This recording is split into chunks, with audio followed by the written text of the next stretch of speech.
Hey again everyone, Chris Wenstrom here, standing on board a brand new Sea Ray 230 SPX. This boat just came in and is in stock and available. Wanted to quickly walk you through, check this boat out, and see what the biggest SPX looks like from Sea Ray in this 230.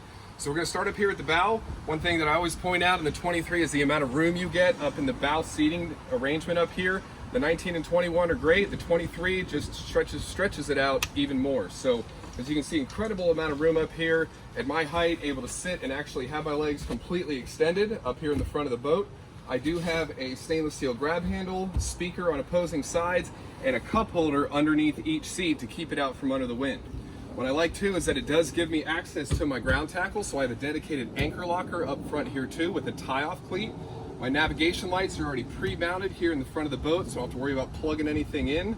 And just an amazing amount of storage here too. As you can see, the storage bins are all molded out clean fiberglass, so you don't have any raw exposed edges. It's not like a drop-in bucket that's in here. This is actually molded as part of the build, so just another premium build quality of a Sea Ray.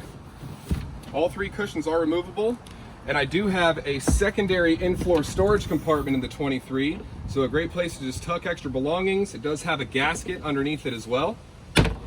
And what you can see is that I'm actually standing on a SeaDek non-skid material. This is all glued down throughout the entire boat. So from the swim platform all the way back, it does have its SeaDek non-skid material, and it is gray to match the interior colors, so a nice kind of two-tone gray color, which I really like.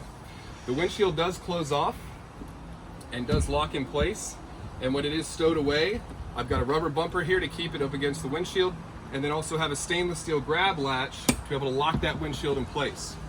If you look over here on the port side gunnel, there is a receiver here for your pump out head.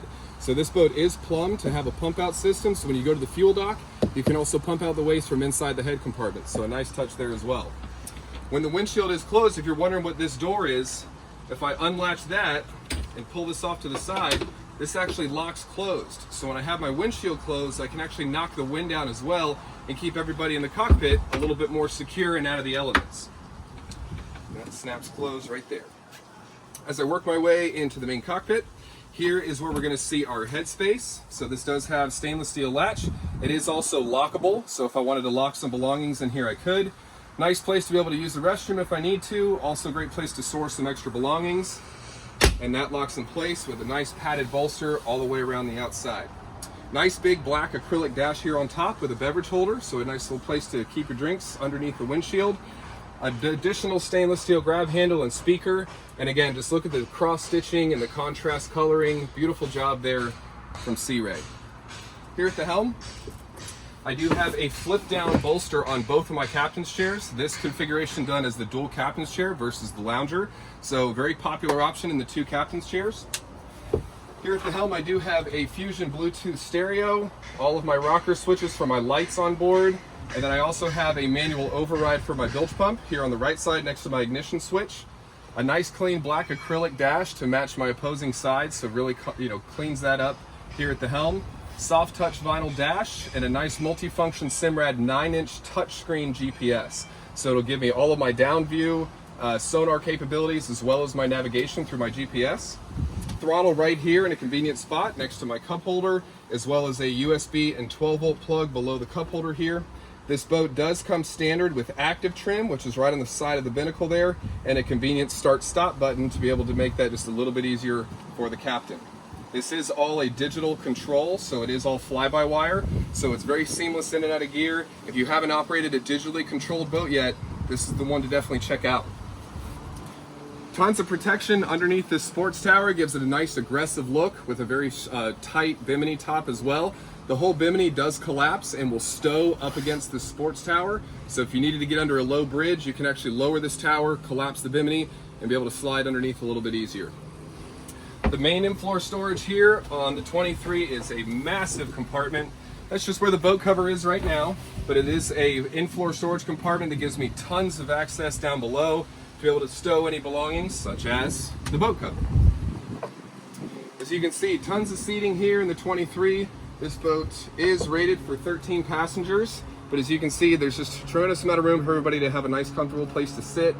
There is storage underneath all of these compartments as well. This one actually has an additional built-in cooler and additional cup holder below. This receiver right here is for a cockpit table, so you have dedicated storage for the table in the back there, which we'll show you. You have a leg that plugs in, table goes right on top, and you have a serving station right here in the main cockpit under the shade. You have an additional observer seat behind your captain's chair, so just another place for someone to be able to relax. And this boat does have 2 steps down into the main floor of the cockpit, so it does give me a sense of security and safety, feeling like I'm really swallowed up when I walk down inside and not out and exposed to the elements. So just another little touch of security there. Now to my favorite part of this whole boat is this rear storage compartment. So down below, next to these additional cup holders, is a small stainless steel latch. I pull on that latch, this entire compartment will open up, and look at the amount of storage that you get down below. This right here is your filler cushion for the bow. So up in the bow seating, there is an insert. I can lay this cushion on top and create the entire front seating area to be converted into a sun pad. This is where your tables get stored at. As you can see, there is a carpeted piece that is actually going to hold these together so they're not rattling around while you're underway. Great place to throw your beach bags, extra towels, whatever gear you want for the day. That locks in place so it's not taking up the deck, and you've got nothing but walk around space here inside. Great sun pad here, and a great place to be able to relax and grab some sun. And one thing that Sea Ray has done really well is to still maintain a walkable transom. So I still do have the non-skid material that runs all the way across the swim platform. Great place to be able to have the kids jump off of the water. I've got a ski tow bar here for doing some water sports. And this boat is powered by the largest horsepower that the 230 offers in the 250 Verado from Mercury. So tons of power. This boat will do every bit of 50 miles an hour on the water. Super quiet, super fuel efficient, and just a great balance for this whole boat. So this boat was done in a black hull color to match the black motor. Absolutely beautiful boat. Come on by MarineMax here in Pompano Beach to come by and take a look. Again, my name is Chris Wenstrom. You can call me on my cell at 727-460-4175. Thank you.